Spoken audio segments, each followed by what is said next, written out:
नमस्कार दोस्तों। आज का विचार है कि जीवन का क्या अर्थ है। What is the meaning of life. क्या दुनिया के धार्मिक ग्रंथों में या और भी जगह जो बताया गया है कि जीवन का ये अर्थ है, जीवन का वो अर्थ है, या हमारे जीवन का ये उद्देश्य होना चाहिए, क्या वो सही है? इस बात की गहराई में हम जांच करेंगे कि जीवन का क्या अर्थ है। कुछ लोग कहते हैं किसी का भला करना अर्थ है, कुछ लोग कहते हैं पूजा पाठ करना अर्थ है, कुछ लोग कहते हैं कि सफलता पाना जीवन का अर्थ है। किसी को आईएएस बनना है, किसी को बहुत बड़ा योद्धा बनना है, किसी को स्पोर्ट्समैन बनना है, लेकिन वास्तव में जीवन का क्या अर्थ है? अगर हम वैज्ञानिक तरीके से देखें तो हम पाएंगे कि जीवन का कोई भी अर्थ नहीं है। Life is meaningless.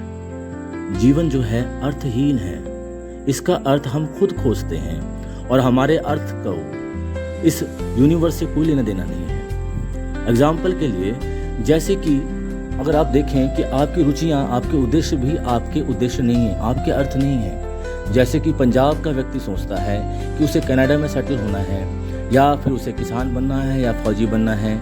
उसे लगता है यह उसका उद्देश्य है, ये उसके जीवन का अर्थ है, लेकिन यह अर्थ भी उसके कल्चरल एस्पेक्ट से आया है, यानी कि सांस्कृतिक पहलू से। इसी प्रकार एक बिहार का व्यक्ति सोचता है कि उसे आईएएस ऑफिसर बनना है, यह जीवन का उद्देश्य है। उसे लगता है यह उद्देश्य उसका खुद का है, लेकिन इसके पीछे भी एक सांस्कृतिक पहलू है, क्योंकि वो बिहार से बिलोंग करता है। इसी प्रकार एक गुजरात का व्यक्ति है, वह उसे बहुत बड़ा व्यापारी बनना है। उसे लगता है कि यह उसका खुद का उद्देश्य है जीवन का, लेकिन वास्तव में यह उद्देश्य भी उसका सांस्कृतिक पहलू से ताल्लुक़ रखता है। इसी प्रकार आप देखेंगे मुंबई जैसे शहर में, वहाँ पे किसी व्यक्ति को बहुत बड़ा भाई बनना है अंडरवर्ल्ड का।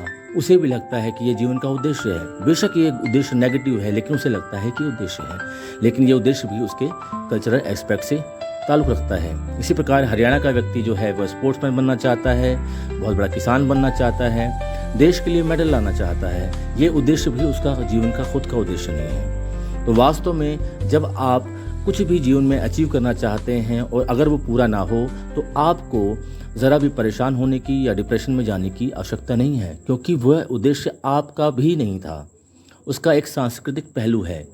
तो जीवन जो है एक गतिमान है, डायनामिक इन नेचर है। तो आपको अपने जीवन का उद्देश्य खुद खोजना है, निरंतर नए नए समय पर खोजना है। यही वजह है कि महात्मा बुद्ध ने जब अपने जीवन का लक्ष्य खोजा तो उन्हें बाद में मालूम चला कि कुछ और ही था। इसी प्रकार आप देखेंगे अशोक, जिन्होंने इतनी हत्याएं की, बाद में जीवन का उद्देश्य उन्हें बाद में अलग मालूम चला। इसीलिए आपको अपने जीवन का उद्देश्य स्वयं खोजना है। आपका बहुत बहुत धन्यवाद।